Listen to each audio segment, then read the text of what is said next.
Okay, ഞാൻ രാംനാരായണന്റെ കാര്യം കൂടെ ചോദിക്കുന്നു.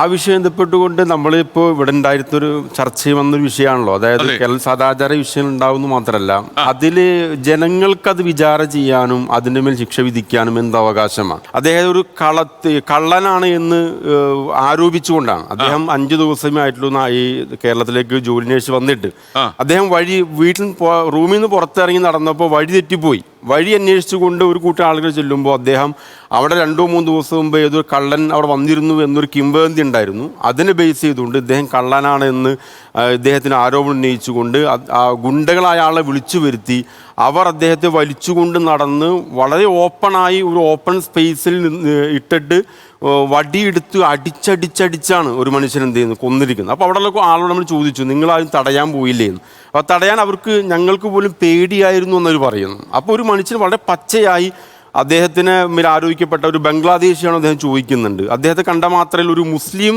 ലുക്ക് അദ്ദേഹം തോന്നി. അപ്പോൾ ഒരു വംശീയത അവിടുത്തെ സംഘപരിവാർ പ്രവർത്തന ആളുകൾക്ക് ഇതൊരു ബംഗ്ലാദേശിയാണ് എന്ന് അദ്ദേഹത്തെ മനസ്സിലായി. അദ്ദേഹത്തെ തെറ്റിദ്ധരിച്ചിട്ട് ഇതൊരു മുസ്ലിമാണ് എന്ന് തെറ്റിദ്ധാരണ കൂടിയാണ് അദ്ദേഹത്തെ അടിച്ചടിച്ച് കൊല്ലുന്നത്. അദ്ദേഹം പോസ്റ്റ്മോർട്ടം ചെയ്ത ഡോക്ടർ പറഞ്ഞ വിശദീകരണം നമ്മൾ കേട്ടതാണ്. ഇത്ര ബ്രൂട്ടലായിട്ട് ഇത്രയും നിർദ്ദയമായിട്ട് കൊന്നു കളഞ്ഞു അദ്ദേഹം. അത് മാത്രമല്ല അവിടെ നിന്ന് അവസാനം പോലീസ് എത്തിയില്ല. അദ്ദേഹത്തെ ഹോസ്പിറ്റലിൽ കൊണ്ടുപോകുന്ന ആംബുലൻസിൽ വെച്ചുകൊണ്ട് പോലും അദ്ദേഹം മർദ്ദിച്ചു എന്നാണ്. ഹോസ്പിറ്റലിൽ എത്തിയിട്ട് മർദ്ദിച്ചു എന്ന് പറയപ്പെടുന്നു. അത്രയും ബ്രൂട്ടലായി, അത്രയും മൃഗീയത നമ്മുടെ ആളുകൾ കൊണ്ടുപോയി. അതാണ് കേരളത്തിന്റെ മനോഭാവത്തിനകത്ത് നമ്മൾ പേടിക്കേണ്ട. നമ്മുടെ ഒരു കുഷ്ഠരോഗിയെ കണ്ട പൊട്ടിക്കരയുന്ന ആൾക്കാർ ഇത്രയും വലിയ നിർദ്ദയമായിട്ട് പെരുമാറുന്നു എന്ന് പറയുന്നത് അതാണ് തീർച്ചയായും ഒരു വംശീയ ബോധം. ഏകദേശം സമാനം. എന്തുകൊണ്ടാണ് ഒരു വംശീയ ബോധം നിൽക്കുന്നത്? രാംനാരായണന്റെ കേസും ഏകദേശം തുല്യമായിട്ടുള്ള കാര്യങ്ങൾ തന്നെയാണ്. മധുവിന്റെ കേസില് 24 സാക്ഷികൾ ഹോസ്റ്റലിലായി പ്രതിഭാഗം ചേർന്നു. ആ 24 സാക്ഷികൾ ഹോസ്റ്റലായിട്ടും കോടതി ഈ വീഡിയോ ഉണ്ടല്ലോ, പകർത്തിയ വീഡിയോയുടെ അടിസ്ഥാനത്തിലാണ് അതിലെ പ്രധാനപ്പെട്ട തെളിവിലേക്ക് കൊണ്ടുവന്നത്. 7 വർഷം ഈ 13 പ്രതികൾക്ക് ശിക്ഷ കൊടുത്തിട്ടുണ്ട്. അപ്പൊ ബാക്കി 2 പേരെ വെറുതെ വിടുകയും ചെയ്തു. അതിപ്പോ അപ്പീലിലാണ് നിൽക്കുന്നത്. പക്ഷെ അപ്പീൽ കോടതിയിൽ ഇപ്പൊ ഇവരും അപ്പീൽ പോയിട്ടുണ്ട്. മധുവിന്റെ സഹോദരിയും മറ്റുമൊക്കെ ആയിട്ട് അപ്പീൽ പോയിട്ടുണ്ട്. ചിലപ്പോൾ ഹൈക്കോടതി ചിലപ്പം അത് ജീവപര്യന്തമാക്കി മാറ്റാനും സാധ്യതയുണ്ട്. കാരണം അത് ശിക്ഷ കുറഞ്ഞു പോയോ എന്നുള്ളൊരു സംശയം പൊതുവിലുണ്ട് എന്നുള്ളൊരു ധാരണയും നിൽക്കുന്നുണ്ട്. ഇപ്പൊ ഈ രാംനാരായണൻ ബംഗ്ലാദേശുകാരനാണ് എന്ന് പറഞ്ഞിട്ടാണ് ആളുകൾ ഒത്തുകൂടുന്നത്. ചോദിക്കാനും പറയാനും ഇല്ലാത്ത ആളുകളെ എന്തും ചെയ്യാവുന്ന ഒരു അവസ്ഥയുണ്ട്. അതിനെതിരായിട്ട് ഇങ്ങനെ ആൾക്കൂട്ടം കൂടുക, ഉപദ്രവിക്കുക. അതിപ്പം അതേസമയം ശക്തിയുള്ള ഒരുത്തിന്റെ അടുത്ത് ഈ പറഞ്ഞ സദാചാര പോലീസ് വരില്ല.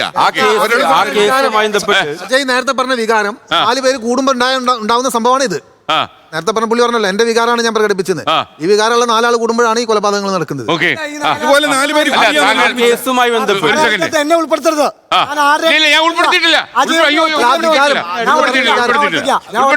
വേറെ ആരും എന്നെ ആ കേസുമായി ബന്ധപ്പെട്ട് ഇതുപോലെ തന്നെ കേരള പോലീസിന് താങ്കൾക്ക് വ്യക്തിപരമായ ഒരു അനുഭവം ബാംഗ്ലൂരിൽ വെച്ചുണ്ടായില്ലേ ഈ ആൾക്കൂട്ടത്തിന്റെ? അല്ല, അത് ഇതിൽ പ്രവർത്തിച്ചുകൊണ്ടിരിക്കുന്ന ഇതിന് കാരണക്കാർ മനുഷ്യനുണ്ട്.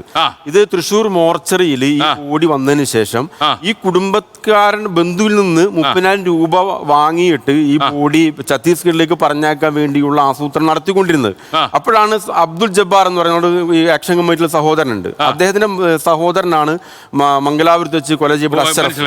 അദ്ദേഹത്തിന്റെ സമാന അനുഭവം ഉണ്ടായിരുന്നു. അദ്ദേഹം ചാനൽ വാർത്ത കണ്ടിട്ട് അത് തൻ്റെ സഹോദരൻ സംഭവിച്ച പോലെയുള്ള ഒരു അപകടമാണല്ലോ എന്ന് മനസ്സിലാക്കി ആ വേദന അറിയുന്നതുകൊണ്ട് ആ മനുഷ്യനോട് മോർച്ചയോട് എത്തിച്ചേരുന്നത്. അപ്പോൾ അവിടെ ഈ ബോഡി അവിടെ നിന്നും കയറ്റേക്കാൻ വേണ്ടിയുള്ള പണിയെടുത്തുകൊണ്ടിരിക്കുകയാണ്.